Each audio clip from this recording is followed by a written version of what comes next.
Hello students, I hope you all are fine. In today's lecture, I will discuss one more example related to indefinite integration.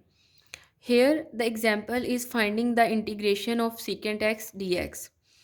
Now, in this type of questions, the procedure is that we have to multiplying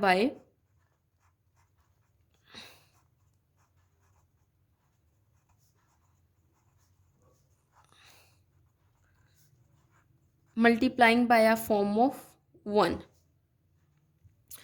Now, the form of 1 basically means that, you know, if I write secant x plus tan x is divided by secant x plus tan x, then both of these, the numerator and the denominator, will cancel with each other and it will give us 1. And remember, when you are trying to find the integration of secant x, then you have to write down the secant x plus tan x, and when you will do cosecant x, then you have to write cosecant x and cot x. Okay, basically this is a trick, you can say, in finding the integration of our required function, that is secant x. Okay, and basically this is the form of 1. If we write 1 or we write this one, then both of these things means the same. Now, if I say this is our equation number 1, then it will imply, that I can write secant x into 1 dx, because 1 is present with every function. So if I substitute the value of 1, this one here, then what we will get? We will get secant x times secant x plus tan x is divided by secant x plus tan x and dx as it is. Now, if you multiply secant x with the numerator, then you will get secant square x plus secant x tan x and is divided by secant x plus tan x times dx. Here I have just multiplied secant x with the numerator. Obviously, here in the denominator we have 1, and if we multiply this denominator function with 1, then it will remain the same. Now, if we let u is equals to tan x plus secant x, basically this function. Now if I take the differential on both sides, if you do not know about how we can find the differential, then you can search it on my previous videos. Okay, now its derivative is basically the derivative of tan. Differential is basically the derivative, but we multiply with one extra term, that is the differential of that particular function.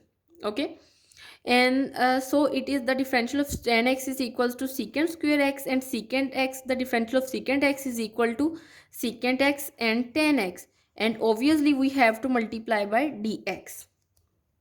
Now if I substitute these two values here, then I will get here, basically this is equals to du, means this function with the dx. So I write here du, and this divided by this is equals to u here, this one. Now we have a formula that if you have du by u, then you can write down the integration ln u plus c. So I simply write here ln u plus c. Now if you substitute, now substituting u is equals to tan x plus secant x back. Obviously our function is in terms of x, means variable x, and we it is involved with tan x and secant x, so we cannot use simply u here. We have to resubstitute its value that we have previously let equal to u. So that's why if I substitute here the value, means the value of u, then I will get ln tan x plus secant x plus c, and this is our required answer of integration of secant x. Now In the similar way, if you want to find the integration of cosecant x, then you can use the same procedure. Just you will have to let it equal to the form of 1. Means in this type of question, means in secant x and cosecant x, we have to multiply by the form of 1. And if you are trying to find the form of 1 for the cosecant x, then here will be just the replacement of cosecant x and cot x, and you will find its integration. And let me write here, the integration of cosecant x dx is equal to minus ln cosecant x plus cot x times plus c, and this is the integration of that function. Okay, now in today's lecture we have discussed about how we can find the indefinite integration of secant x. This is all about today's lecture. See you next time. Thank you.